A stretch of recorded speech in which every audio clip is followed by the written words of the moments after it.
Hello, everybody. Happy Friday. Welcome to the Dental Bioadvocates Friday live stream and webinar. Today, we are talking about the 5 things every dentist needs to buy a dental practice. I am Craig, and to introduce myself, I guess I'll just let you know who I am. I'm the Director of Business Development here at DBA. I'm a former business owner myself. I've worked in business banking and have been working with DBA for quite a while now. So that's who I am. And today, what I'll be talking about is the 5 things every dentist needs to buy a dental practice. And as I was explaining to somebody earlier today, a lot of this has to do with essentially how you get a loan to buy a dental practice. However, it's not just about that. This is going to be a lot about the questions and the requirements that banks will have for you as you go through the process of purchasing a practice. But beyond that, it's also about your personal preparation. Essentially, what I'm saying is the questions that the banks have for you or the requirements that they have are pretty good ones, and they're there for a reason. And so it's good to know what those are, not only so that you can get the loan, but so that you are prepared for practice ownership. So that's what we're going to be talking about today. I just want to actually blow this up a little bit so that you can see here at the bottom of the screen. You've got my email address there and a link to schedule a call. In fact, I can throw that um, up on the screen. So, in fact, if you go to this QR code right above my head here, that QR code is my digital business card. You can go there, schedule an appointment. You can get my email address, my phone number, and get in contact with me. If you have any specific questions about your situation, I'd love to hear from you. We're going to be doing a Q&A at the end of this. If you have any questions that you'd like me to answer, so you can submit those in the chat, whether you're on Facebook or on YouTube. You can submit those in the chat, and I'll be happy to answer whatever I can at the end of this webinar. The webinar should take about 20-25 minutes usually. So if you want to hang with me, happy to answer those questions. All right. So let's get into it. The 5 things every dentist needs to buy a dental practice. You can see the list of things here, but let's start with the first, most obvious, and sometimes the most difficult part of it, which is cash. All right, cash. Here's the rule. If you want to buy a dental practice, and you want to get a loan for it, then the banks are going to ask you to have some cash on hand. The lesser of 10% or $50,000 is the rule of thumb here. Now, there are slightly different requirements at each different lender. So the numbers may be a little bit different depending on whom you talk to and your individual deal, right? The practice matters, you matter as a borrower. And so sometimes these numbers get adjusted. And that'll be true for everything that we talk about. Well, for the most part, most of the things on our list today are going to be adjustable. But the rule of thumb here is you want to save up about $50,000 in liquid assets. So when we talk about cash, these are funds that you have access to with no penalty, right? So your retirement savings or other investments aren't going to count here. These are things that you can access right away. Now, this is not a down payment, okay? You're not going to be handing this money over to the bank when you make the purchase, but it is cash that they want to see on hand for a couple of reasons. First of all, it's a good rainy day fund, so that if you were buying a practice in February of 2020, you were about to experience a few really, really hard months. So, do you have that rainy day fund that can help you get by for a little while in case the worst happens? The other thing it does is signals to the bank that you are a good borrower, that you're a responsible saver. You don't just go out and spend all the money that you make. And that's going to be important for you as a business owner to make sure that your business stays healthy. So that's where that cash comes in. So your goal here, very simple, $50,000 in liquid cash. That's a good benchmark to set for yourself. If you can go beyond that, great. If you know that you're going to be purchasing a practice in the next year and you want to push that, get up to 60, 70K, the more the merrier up to a certain point, right? You don't want to go nuts here. You do want to be smart with your money, but having that pool of resources in liquid cash is important. Okay, next up is production history. And this is another one that's slightly squishy, but we do have that good benchmark of 80%. Okay, when we're talking about production history, If you're stepping into a new practice or new to you, right? You're stepping into an existing practice where somebody has been doing a certain amount of production.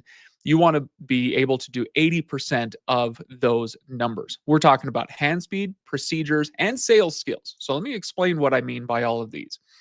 All right, 80% of hand speed, basically, are you able to do the volume of work that the seller was doing? So let's say you've got a seller using a nice round number. Okay, we're going to say $1 million in production. That is what that seller had been doing over the last 12 months. Are you able to do 800,000? And can you demonstrate that? So now we're talking about the loan, right? You're going to have to be able to kind of prove that through production reports and that sort of thing. So that's where it comes in for the loan. Let's say you're not getting a loan, you have some external capital that you're able to tap into. Great. You're still going to want to follow this rule to some extent, because if you step into a practice that's doing $1 million in production and you're only capable of doing, say, 500,000, you're going to be stepping into a situation where you could immediately start feeling like you're drowning in work. So this is a good rule of thumb to follow, whether you're getting a loan or not, right? So 80% of the hand speed, right, the actual volume, like I mentioned, the procedures is going to be important too, because patients will be expecting you to carry on the work that the seller has been doing up to a certain point, right? So if that seller has been doing a million in production, by themselves, we're not talking about hygiene here, but the doctor's production is $1 million, and let's say if 40% of that, some huge number comes from implants, and you don't do implants. Okay, well, that's going to be really difficult because this is part of what has made that practice successful. And so you'll want to be able to do, to a reasonable extent, the same procedures that seller has been doing. Okay. Uh, let's see. Yeah, let's leave that one there. Sales skills is another important one.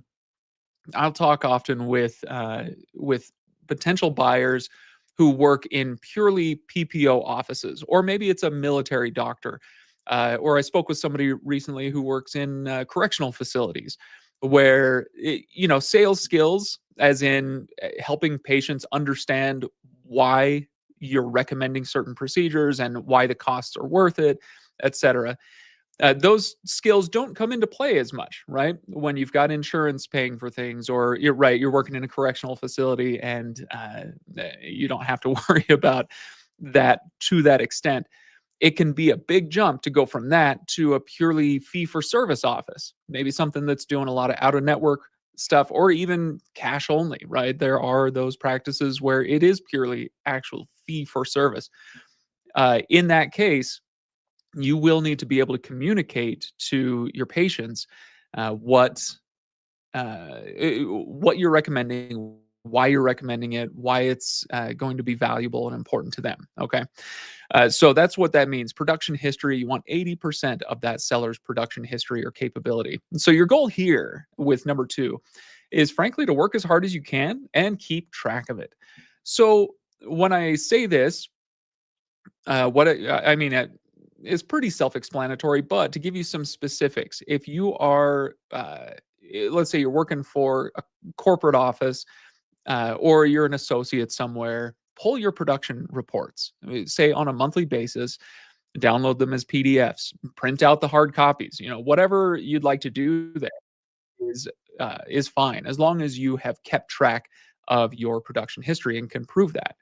And again, we're talking about getting a loan here. We're talking about working with banks, but this is important for everybody. It's important for you to know what you are capable of doing, what you're able to do, what you're willing to do, and where some of the shortfalls might be as you search for a practice to buy. Okay, number 3. All right, this is a nice, easy one because it's so black and white. It's a pass-fail score.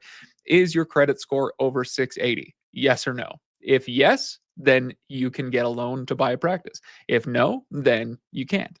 All right. So that's pretty simple here. Is there any wiggle room? Yes, occasionally with some borrowers or with some lenders on some deals. There may be slight wiggle room, but honestly, you should think of this one as a line in the sand, a red line, whatever you want to call it. You're on one side or the other. And one thing to note here is that some people will say, well, great, I've got a credit score of 800, 830, or, whatever it is. So I'm going to get great rates on my loan. Actually, not so fast. This being a pass fail score means that you'll either get the loan or you won't. If you have a credit score of 690 or a credit score of 800, that generally speaking will not affect the terms of your loan. You either get it or you won't. Okay, so ultimately, when you're talking about a practice purchase and getting a loan from a lender, they do care about you, obviously, right? You got to have this credit score over 680, but they're paying even more attention by a small margin. They're paying even more attention to the practice you're buying. Okay, so they do need you to have this credit score over that, but it's not going to vary the rate, if that makes sense.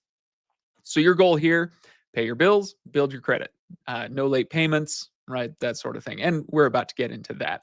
But this is pretty simple, right? If you are working on building your credit, I'm not going to go in depth. You can always talk to your personal banker or some consultant about how to raise your credit score if that's something that you need.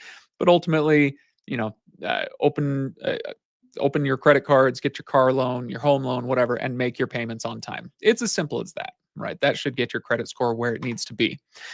Number 4 out of 5 things that you need to buy a dental practice is a clean credit history. So this one's pretty simple, and it doesn't apply to most of the borrowers that we work with at Dental Buyer Advocates. This basically means, do you have any bankruptcies, any short sales on a home?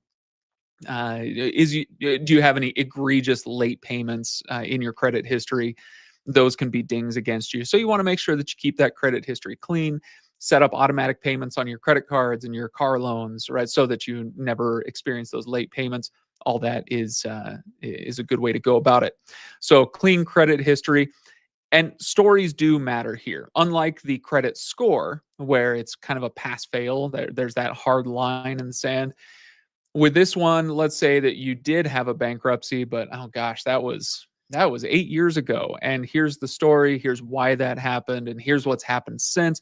That story does matter. If you especially if you get a good banker who can work well with their underwriting team, then those stories are going to matter there, and you should have them ready if you need them. So your goal here, like I said, no bankruptcies, no short sales. Uh, be smart with your money and keep that credit history clean.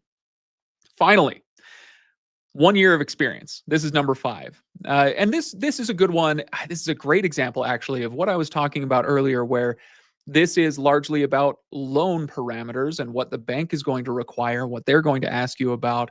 But it's also really great information for you to have, even if you're not getting a loan, or if you're just considering your practice purchase experience.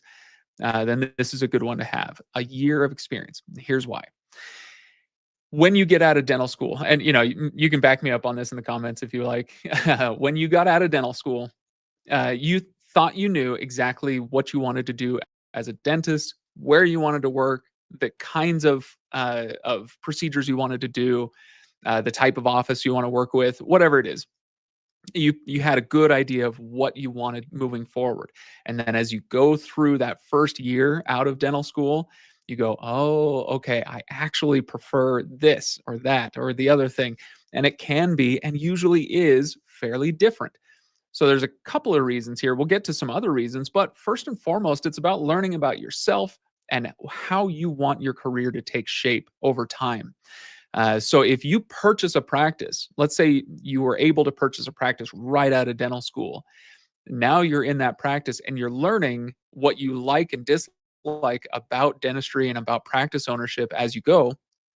And and you may discover that, oh, this practice I bought doesn't actually give me the opportunities, the things that I wanted to do. And so now I'm stuck, and I need to maybe try to sell this practice. That's not easy to do, and it's very expensive. I need to go find a different practice to buy. It creates a lot of headaches. So give yourself a little bit of time. The other thing it does is, if we go back a few a few slides here to production history, this is what helps you get to that 80%.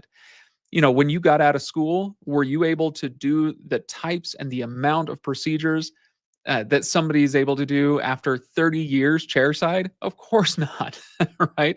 That year of experience is incredibly valuable for getting you to that level, to that 80% number. You graduated with some really good clinical skills, but there is nothing like on on-site, hands-on, chair-side experience. So that 1 year of experience is really valuable for that as well. So is it possible? Is it possible to buy a practice right out of school? Yes, occasionally in very specific circumstances. However, if you are getting a loan from a bank, almost all of them will say, "Hey, do you have a year of experience?" And if the answer is no, they're going to say, "Come back to me later." All right. So your goal here basically is, as you go through that first year out of school, identify what it is that you want from your future practice. So, again, we're talking about the clinical side of things. What kind of procedures do I want to do and how much of them? What type of practice do I want to work in? What are the management styles that speak to me?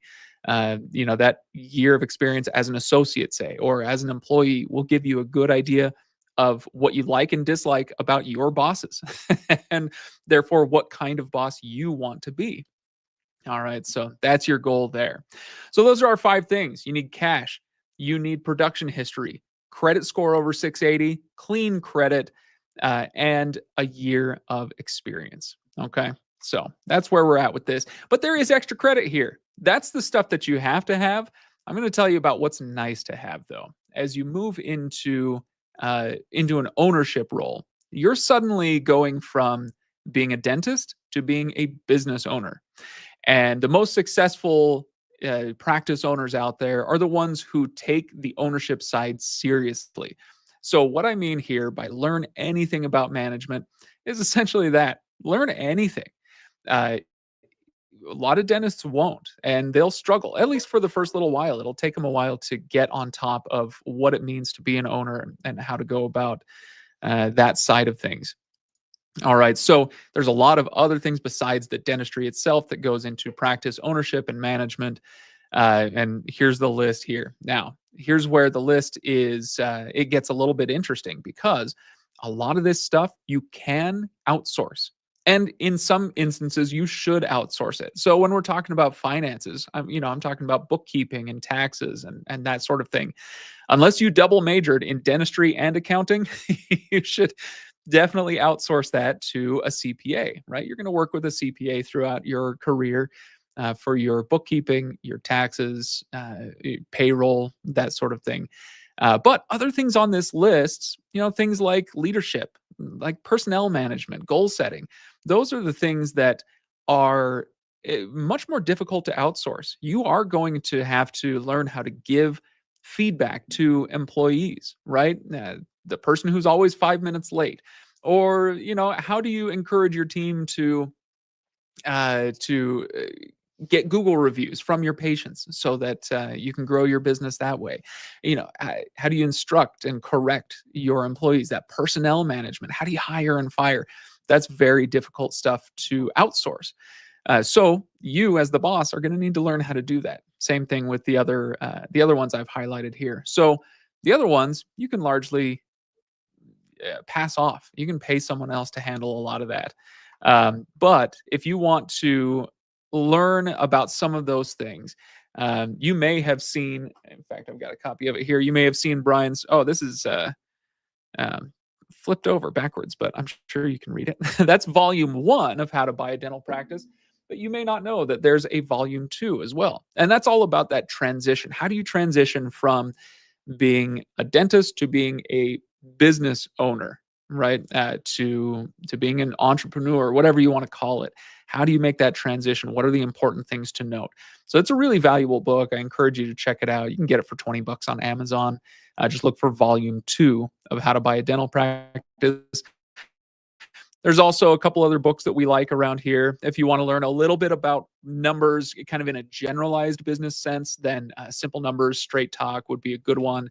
And then on the people management side, The Effective Manager by Mark Horstman. is a really nice volume that we constantly recommend to the folks that we work with. And it'll give you an idea on that personnel management side of things. In fact, let me blow that up a little bit so you can see that better. So yeah, like I said, you do not need to be an expert on anything but dentistry. However, it does pay to be familiar with the basics. Read a book about marketing, right? Small business marketing. Read one of these books about management or numbers. And remember, you do not have to double major, but it does pay to be somewhat familiar. You can spot red flags, you can spot opportunities by learning how to manage a business. Okay. Let me come back to this slide, I should say. This is a slide from another presentation that I give sometimes, and so there's a little bit of context missing here. However, what I really want you to get is that QR code on the right side of the screen. That is our ultimate guide to finding a practice. It's a PDF that we offer. It's free of charge, and it's a lot of the distilled wisdom that we have about how to go about the finding of a practice to buy. So that's a really great resource for you if you're looking for a first step on how to find that practice. Okay. All right. Well, let me know if you have any questions in the Q&A. I'll give you 60 seconds or so. I think we've had a few people come into the webinar, and some have bounced. And so if anybody has any comments, questions, let me know in the comment section, either on Facebook or YouTube. I'll see it either way. But in the meantime, let me just remind you, at the bottom of the screen there, Craig at dentalbuyeradvocates.com. That's how you can get a hold of me. You can schedule a call at /contact us, right, from our website. You can go to the front page and see the schedule a call link there right up front. So you can do that either way. I'd love to hear from you if you have personalized questions about your situation and what the next best steps are to make or to take, then let me know. You can also get that information from this QR code right there. Otherwise, let's see. It doesn't look like any questions have come in. No problem. If you think of any, no worries. Just hit me up at that contact information below and let me know. But otherwise, thanks so much for attending today's webinar. Glad to see you here. And I will see you next Friday. And let me know. You know what? Email me if you have any questions or recommendations on a topic you'd like me to cover. I love talking about this one because it purchasing a practice can be a bit of a black box for younger dentists and even the not so young dentists. So I love giving this kind of prep as the first thing that you need to know. But if you have any other burning questions, I'd love to address those in future webinars. So you're welcome to email me there. Thanks so much, everybody. Happy Friday. Enjoy your weekend. And I will see you next week.